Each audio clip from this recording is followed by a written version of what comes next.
Billy Vincent weren't even there. Little Willie hated the fact he had to give up what he started to this boy, and that they had the same first name. All Little Willie Primer books were handed down from this Billy Vincent. The teacher at his school thought it was kind of nice that all she had to do was scratch out the name Vincent, and there was Billy. He hated that. Why can't I have my own book? Little Willie would ask her. Teacher didn't know what to say. Hell, this was a colored school with a colored teacher whose only power was in that classroom there. The books they got from the white school, they had to take. She didn't know what to say, but sit down, Billy, and you take your seat and be good. Well, Little Willie took his seat and sat down. But today, on this morning, when Billy Vincent come with that old shoe shine box and telling him, you can go on now, because this is my corner. Oh, now. He wasn't going to sit down. He wasn't going to take it in stride and get scratched out. This was no hand-me-down. This my corner, Little Willie declared. He'd take that buffing cloth, buff that white man's shoe, held out his hand, got his nickel. He looked over, and Billy Vincent done set up. Now, Little Willie told Vincent he was on his corner, and he needed to go. Well, that didn't sit right with the white men that was crowding around, and they demanded that Billy Vincent whip this little nigger. Nigger, you come on back of this store here, and we see who gonna keep this corner, old smug little ass cracker Vincent said. Little Willie's 7-year-old self marched back behind the store first, and all the white men followed behind them, encouraging the 7-year-old Billy Vincent to teach this nigger a lesson. The jeers of the small crowd was electrifying, and every time the voices crackled in unison for Billy Vincent to whoop this nigger. Show him what for. Get him, Billy. Ain't nobody cheered for Little Willie. Not even the man he just shined his shoe for. He was shouting in favor of Billy Vincent. Billy and Little Willie went round and round. Billy landed the first punch to Little Willie's face. The crowd cheered. Little Willie stood firm and punched Billy in the face once, twice, 3 times. The men were whipped into a frenzy.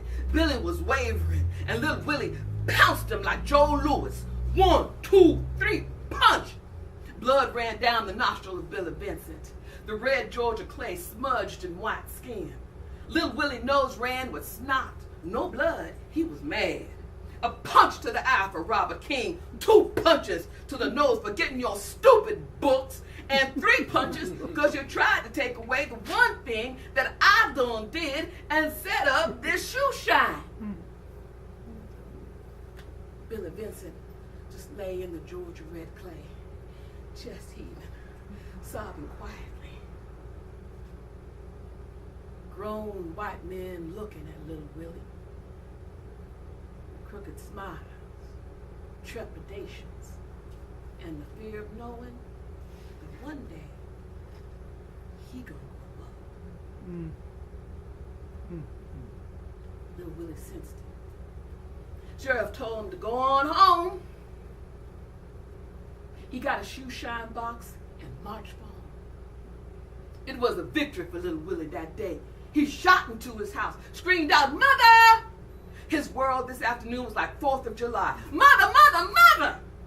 He let the aroma of collard greens, okra, and smothered onions guide him into the kitchen. He burst in to see his mother standing at the stove, her hands like a windmill, wiping away remnants of fresh dough with her apron.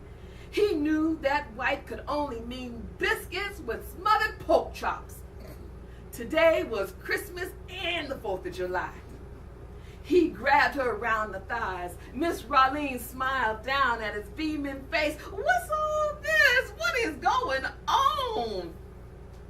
He turned his face upward and trumpeted, I done whooped Billy Vincent.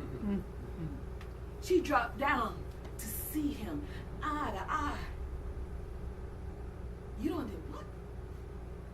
Little Willie drew in the biggest breath he could and loudly proclaimed, I done whooped Billy Benson. She froze, her eyes darting back and forth to see if there was a lie, a tall tale, anything that could show itself in the glints of his light brown windows. Her smile disappeared. The lines of her forehead deepened. The corners of her mouth turned down to the earth, her beautiful light brown eyes deadened, fixed on a wall. She rose so fast the blood had no time to adjust to the ascension. She stumbled to the telephone, anchored herself on the delicate end table. He stared at her with concern. Mother? Her fingers shaking, dialing, palm slamming the receiver, dial tone, fingers dialing. Mother? Finally a ring. She took a handkerchief from the pocket of her apron, wiped the sweat forming around her mouth. Surprised to see her son experiencing her vulnerability, she steadied herself, took a deep breath, and with quaking voice told him to go clean yourself up, boy.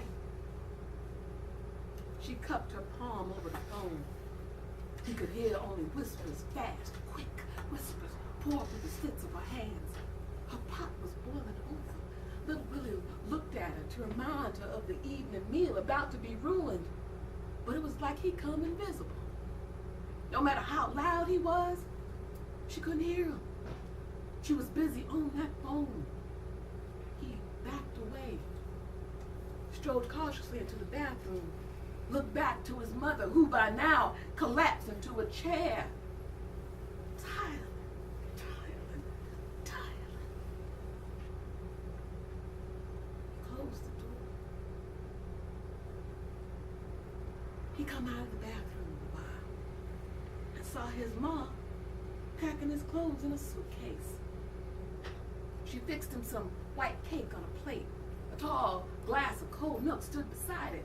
Well, he thought she must be kind of proud. She give me a big hunk of cake. Eating that cake, he felt the love and warmth of home. His daddy, Willie Louder, a tall, golden brown-skinned man with green eyes and always in blue denim coveralls, told him to get his suitcase and come home. Where am I going? Little Willie asked. His father was a quiet man, but when he spoke, his voice shook the earth. You have a fight with Billy Benson? He was going to take my shoe shine corner! The screen door opened and slammed shut. A couple his parents know that lived in the next county arrived. They was Jehovah's Witnesses. They stood quietly and obediently at the table. Daddy, little Willie said, Bill, you're going to go with these people for a while. And when it's okay, we send for you to come on back. Now you know them. You be good. He didn't understand. You finish up your cake, his mama said softly, her voice trailing off into the air. His mother's eyes so full with tears he couldn't even see the color no more. He finished his cake. Miss Raleen handed him his little suitcase. She kissed his forehead and like a cyclone flew out the room. The Jehovah's Witness woman took him by the hand and led him to their car. He sat in the vastness of that back seat looking out the window at his mother and father huddled together, watching their son fade away. He cried, not knowing what he'd done. He cried, and it hurt so much. The cake churned like poison and it stunk. He cried. And at night, as he lay in bed,